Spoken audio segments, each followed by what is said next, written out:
Hi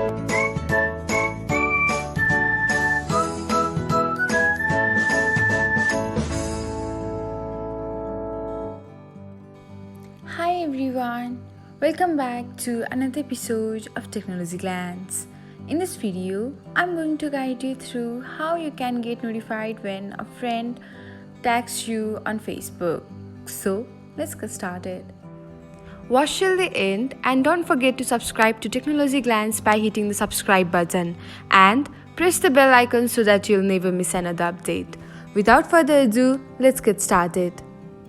First of all, open the Facebook app on your device. Next, select menu. After that, tap on settings and then select notifications under preferences. Under what notifications you receive, you can find tags on the second. Tap on it and then select on the friends.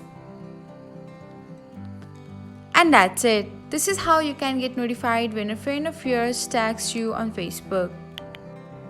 Thanks for watching. If you found this guide helpful, we will love it if you hit the thumbs up button below.